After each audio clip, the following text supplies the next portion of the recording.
Commissioner Gordon, Bane has escaped.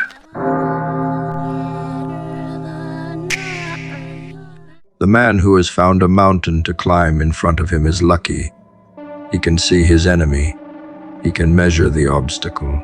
But the true war, the one that will determine his destiny, is not with the world outside his window.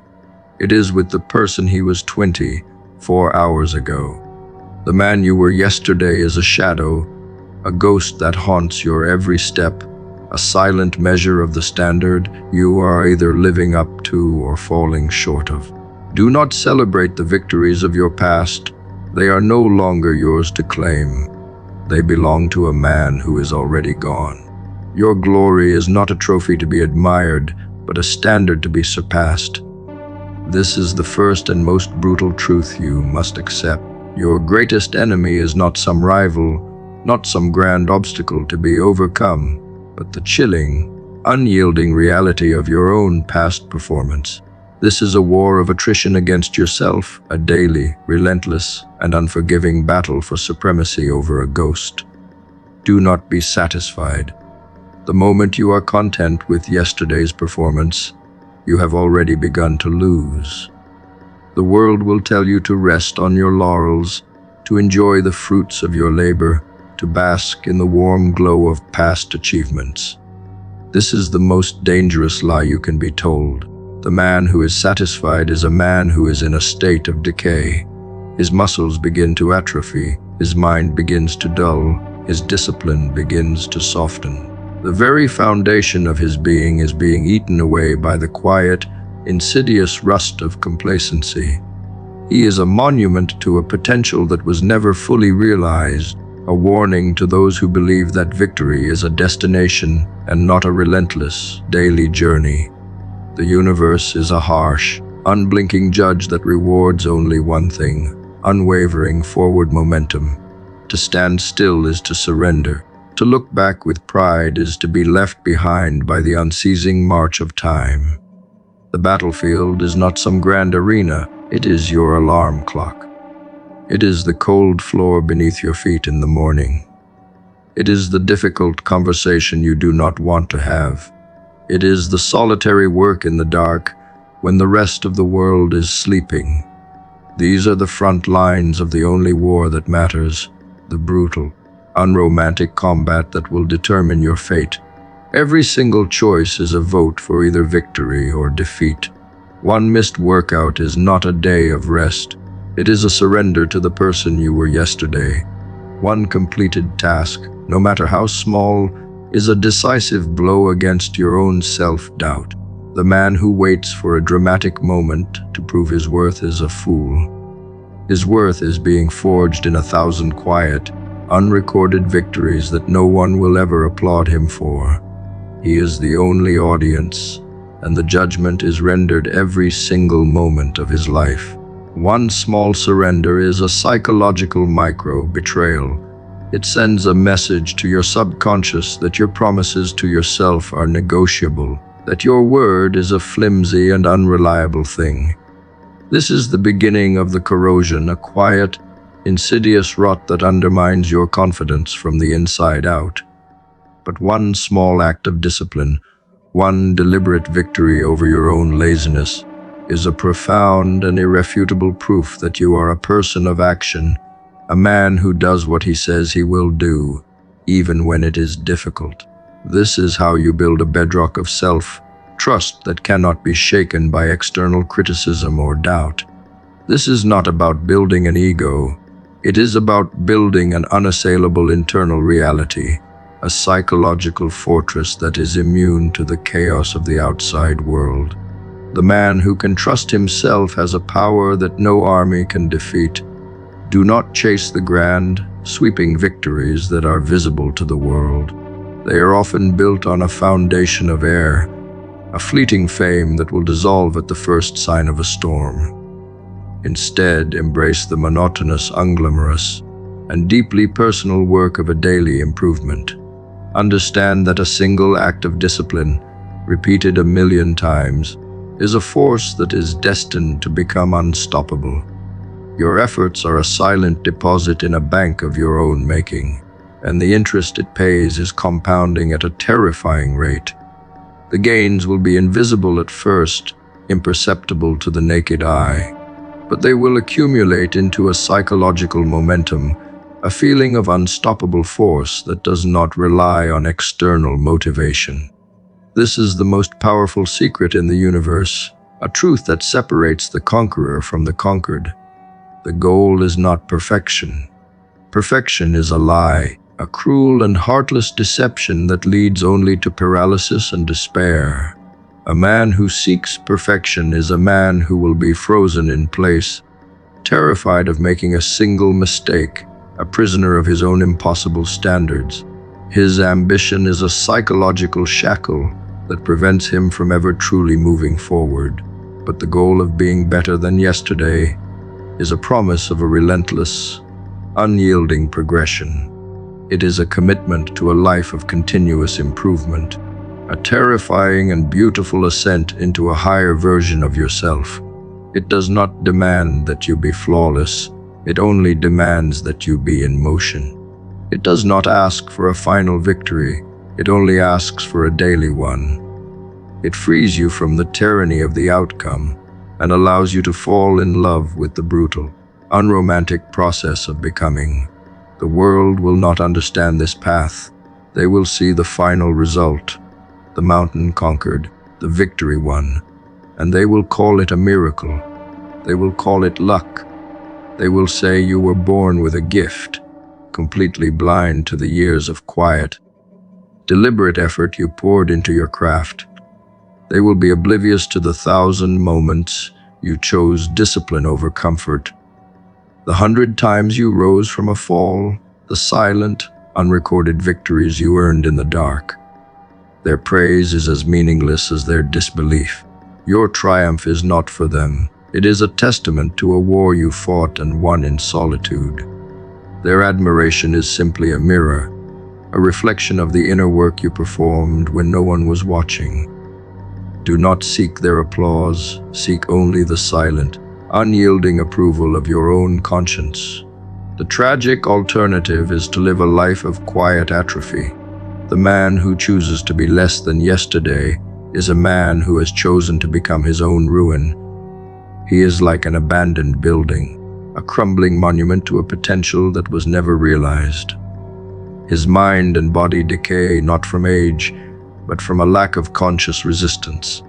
He is a ghost haunting his own life, a living testament to the destructive power of inaction. He is a man who has surrendered his greatest weapon, his own will, and is now a victim of the forces of chaos and disorder. He is a man who will live his life on the sidelines, watching as others fight the battles he was too afraid to wage. His final destination is not defeat. It is a quiet, meaningless disintegration. This is the only battle that truly matters. This is the only enemy that can truly defeat you. The man you are today is at war with the man you were yesterday, and his very existence is at stake. You are either winning this war with every deliberate action, with every act of discipline, or you are losing it with every single surrender. There is no neutral ground, no state of being that is exempt from this eternal conflict. You must wake every morning with the cold, unyielding resolve to defeat the ghost of your past. Your life is a record of your daily performance in this war, and the outcome is a matter of undeniable, relentless arithmetic. There is no other path to a life of genuine power. They chase perfection, a mythical finish line that they believe must be crossed before they can even begin. They wait for the ideal conditions, the perfect plan, the moment when all doubt has been vanquished and every variable has been accounted for. This is a lie, a cruel and heartless deception that leads only to paralysis. Your conscious mind, with its endless capacity for analysis and self-doubt, demands a flawless blueprint before it will grant permission to move. But your subconscious, the silent, unblinking engine of your will, has no such demands. It does not need a perfect plan. It does not need a perfect performance. It does not need a guarantee of victory. It only needs proof. A single, irrefutable piece of evidence that you are a person of action, a man who does what he says he will do, even when it is difficult and imperfect. This is the only language it understands. The single most important conversation you will ever have is not with the world, but with your own subconscious. And it is a conversation conducted not in words, but in deeds. Every time you make a promise to yourself and break it, you are sending a message. One skipped workout, one half-hearted effort, one surrender to your own laziness, and you are delivering a piece of evidence that says, I am not a man of my word. Your subconscious, with its cold, unforgiving logic, logs this as a withdrawal from your account of self-trust. It begins to learn that when the time comes for a difficult choice, the easier path is the one you will take. This is how a life of self-sabotage is built, not with a sudden dramatic failure, but with 1,000 small, imperceptible acts of self-betrayal. But one single completed rep, one single sentence written, one single step taken in the face of resistance. This is a profound and unambiguous affirmation delivered straight to your soul. This is an irrefutable piece of evidence that says, I am a person of action. I will do what I say I will do. Your subconscious, with its relentless, non-judgmental logic, logs this as a massive deposit. It begins to learn that when the time comes for a difficult choice, the disciplined path is the one you will choose. This is how a bedrock of self-confidence is built, a quiet, unshakable certainty that you can rely on yourself. It is not something you can shout into a mirror. It is something you must earn, one quiet, deliberate action at a time. The man who can trust himself has a power that no army can defeat. This silent, unblinking scribe in your own mind does not care about your intentions. It does not care about your grand plans. It only cares about the unyielding fact of your actions. It knows the difference between a man who talks about victory and a man who is already living it. It understands that the man who preaches discipline but practices surrender is a fool living a lie. The world can be fooled by a magnificent signal, a grand, empty gesture of false power, but your subconscious ledger cannot be deceived. It knows the difference between the roar of the crowd and the silent, grinding work of a man who is truly becoming. It knows the quality of your effort, the depth of your focus, the resolve you applied to a task when your mind screamed for surrender. This is the ultimate truth of all genuine transformation. It is a process of accumulating evidence. The man who wants to become a writer does not need a perfect idea or a perfect plan. He needs to write a single sentence, then another, then another. He needs to provide his subconscious with undeniable proof that he is a person who writes. The man who wants to become a person of health does not need to run a marathon on his first day. He needs to put on his running shoes and walk out the door. He needs to provide irrefutable proof that he is a person who moves. The subconscious does not need a final product. It only needs a living, breathing testament to a life of relentless, uncompromising action. It is a harsh judge, but an honest one, and its verdict is the only one that truly matters. The tragedy is that most men are waiting for a feeling to drive them. They believe that they must feel motivated, feel inspired, feel confident before they can begin. This is a lie. The feeling does not precede the action creates the feeling.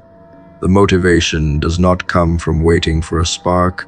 It comes from the brutal, unromantic grind of 1,000 small acts of discipline.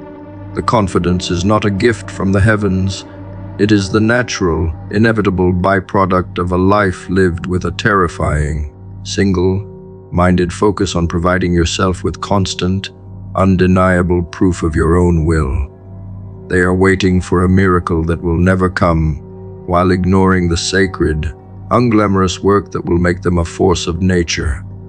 The man who lives for a final, perfect act is a man who will live a life of quiet desperation. His existence is a constant, agonizing wait for a moment that will never arrive. He will forever be a ghost haunting his own potential, a person whose grand plans are merely a cruel and heartless deception he tells himself to justify his inaction. But the man who understands the power of proof, who knows that a single, deliberate action is more powerful than 1,000 good intentions, is a man who is destined to win. He is not defined by his words, but by his deeds. He is a living testament to a simple, brutal truth that the only way to prove your worth is to act. He doesn't need to believe in himself. His actions have already made the case for him. And this is a battle you are either winning or losing every single day. There is no neutral ground. Every moment you choose inaction is a moment you are providing evidence to yourself that you are not a person of action. Every moment you choose discipline is a moment you are providing irrefutable proof that you are a person of action. Your subconscious mind is a ruthless scorekeeper, and its tally is the only thing that matters. The world can be fooled, but your own mind cannot. The only way to a life of genuine power is a relentless, uncompromising focus on providing yourself with one simple thing: proof. This is a war against your own inertia, a battle against the subtle, insidious force that keeps you chained to the comfortable lie of your own inaction.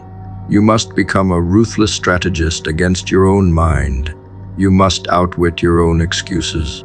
You must disarm your own self-sabotage by making the cost of beginning so small that your subconscious does not even register it as a threat. Do not demand perfection, demand a single act. Do not ask for a final victory, ask for a single, unglamorous rep. You are building an unstoppable force, a tsunami of will, but it must begin with a single, imperceptible ripple. And that ripple is your first brutal and utterly defiant act. The man who looks to yesterday for his validation is a man who has already surrendered to decay. He sees his past achievements as a final destination, a peak he has summited, a monument to a greatness that is no longer his to claim. But yesterday's victory is not a perpetual license to stand still. It is a baseline, a new starting point from which all future progress must be measured. The tragedy is that most men accept this baseline as their ceiling, a psychological boundary they dare not cross. They believe the work is done, the battle won, and in that moment of fatal satisfaction, they become an abandoned building, a crumbling ruin of a potential that was never fully realized.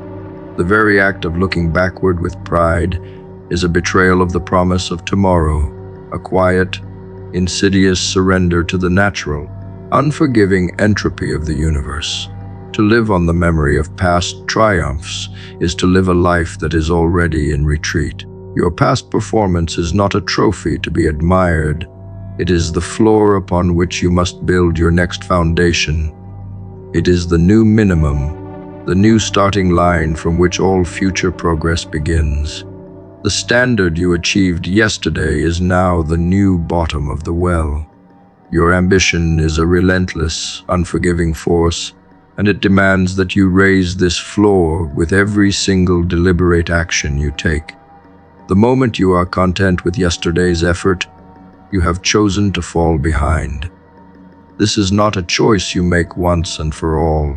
It is a choice you must make in every single moment, a constant, unyielding commitment to a life of perpetual ascent. The man who builds today's standard to be his ceiling is a man who has chosen to become his own tomb, a prisoner of a success that is already fossilized. The only way to honor a past victory is to make it obsolete. The natural state of the universe is not growth. It is a slow, methodical trend toward disorder, a universal law known as entropy. Every system, every organism, every structure left to its own devices will inevitably begin to unravel. Your own body will atrophy without resistance. Your mind will dull without challenge. Your relationships will collapse without maintenance. This is the default setting. Growth is not natural, it is a rebellion. It is a deliberate, violent act of will against a universe that wants you to fall apart. This rebellion is not a single, heroic event. It is a daily war waged in the trenches of your own life. The man who believes he can simply exist and expect to get better is a man who is living a lie, a ghost on a sinking ship, a victim of a law he refuses to acknowledge. The universe does not reward passivity, it only rewards relentless, uncompromising effort. This is why daily structure is not a burden, it is a weapon. It is your only shield against the encroaching forces of chaos and decay. Every deliberate action, a scheduled workout, a planned meal, a dedicated hour of quiet work, is a declaration of order. It is a line drawn in the sand, a boundary you have created against the encroaching forces of disorder in your own life. The man who lives without a plan, who is a slave to his whims and his impulses, is a man who is living in a constant state of surrender. He is at the mercy of his own emotional currents, a rudderless ship waiting for the inevitable shipwreck. But the man who lives with a brutal, unyielding structure is a man who has chosen to become his own god, a creator of order in a world trending toward chaos. His every action is an act of defiance, a silent, powerful monument to his own will. The most profound tragedy is that most men are fighting this war unconsciously. They feel the slow erosion of their skills, their minds, their bodies, and they blame external forces or simply accept it as an inevitability of aging. They are a victim of a law they refuse to acknowledge, a man whose downfall was not a dramatic accident but a quiet, methodical process of his own making. They do not realize that every moment of inaction is a vote for decay. They do not comprehend that the universe is not an impartial judge, but a relentless force that only rewards one thing: relentless, conscious effort. The question isn't whether you'll fight entropy. The question is whether you'll do it with your eyes open or decay unconsciously while time carries you away, a passive passenger on the road to your own ruin. The man who accepts yesterday's standard as his ceiling is a man who has chosen to live a life of psychological poverty. He is like a gardener who plants a seed and expects it to grow without water. He has made the initial investment of effort, but has decided that the tedious, unglamorous work of daily care is beneath him. This is a fatal flaw in his psychological armor. He will be surpassed not by a more talented rival, but by someone who simply refuses to stop. The enemy is not the competition. The enemy is the idea that you have already done enough. This is the very concept that separates the conqueror from the conquered. The man who is always fighting, who is always looking for the next inch of ground to take, is the man who is destined to win. The one who is content is the one who has already lost. This brutal, unyielding reality of continuous ascent is not a curse, it is a blessing in disguise. It is the only way to ensure that your strength is not a fleeting illusion but a living, breathing, constantly evolving reality. It is the only way to guarantee that your confidence is not an act, but an unassailable internal certainty, a deep-seated belief that you are a person of action who does what he says he will do, even when it is difficult. This is the only way to build a foundation that will not crumble under pressure. The man who is always pushing his own boundaries, who is always making today's standard higher than yesterday's, is the man who will never have to face a moment of truth for which he is unprepared. His greatest weapon is not his skill, but his unwavering faith in the process of his own becoming. The world will not understand this path. They will see the final result, the mountain conquered, the victory won, and they will call it a miracle, a gift, an overnight success. They will be blind to the years of quiet, deliberate effort you poured into your craft. They will be oblivious to the 1,000 moments you chose discipline over comfort, the 100 times you rose from a fall, the silent, unrecorded victories you earned in the dark. Their praise is as meaningless as their disbelief.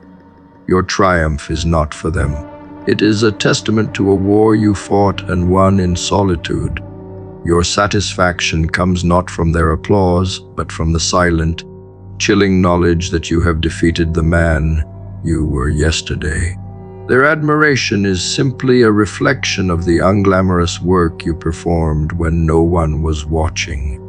This is the central truth that separates the conqueror from the conquered.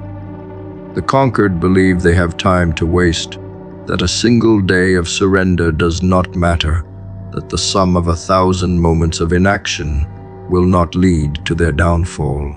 They are victims of the illusion of the immediate, blind to the slow, compounding terror of a life lived without purpose.